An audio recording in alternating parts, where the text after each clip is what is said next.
వాడపైన సమాచారం యొక్క నివేదిక విధానం ఏంటి, ఇది ఏ ఉద్దేశంతో పెట్టడం జరిగింది, ప్రతి ఒక్కరు కూడా తెలుసుకోవాలి.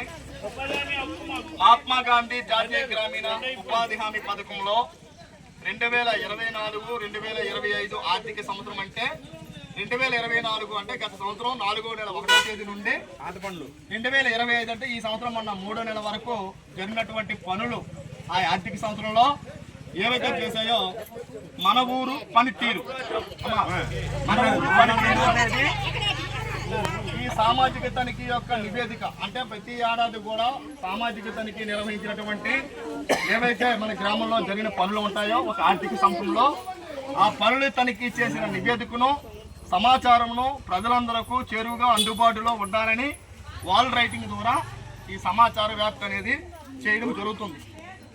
ముఖ్య ఉద్దేశం ఏంటంటే మనకి మన జిల్లా శ్రీకాకుళం జిల్లా అంతే కదా, అందరికీ తెలియదు. మండలం బూర్జ మండలం, గ్రామ పంచాయతీ లాభం అంటే ఇదొక నివేదిక ఈ విధంగా అన్ని గ్రామాల్లో కూడా తయారు చేయడం జరుగుతుంది స్టేట్ మొత్తం.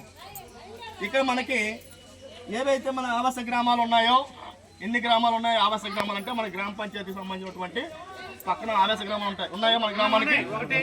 సో ఏ ఊరు? నారాయణపురం. ఇక్కడ మనం ఒకటే అనేది సంఖ్య నింపుతాం, ఎందుకంటే తనిఖీ రేపటి నుంచి మీ గ్రామంలో స్టార్ట్ అవుతుంది. అదేవిధంగా తనిఖీ మీ గ్రామంలో 2024-25 సంబంధించి పనుల మీద రేపటి నుండి మీ గ్రామ పంచాయతీలో 4 రోజులు లేదా 5 రోజుల పాటు తనిఖీ నిర్వహించడం జరుగుతుంది. ఇక్కడ నరేష్ గ్రామ సభ ఎప్పుడు?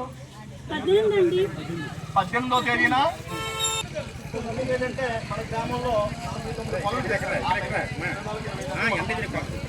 కనిపిస్తుందా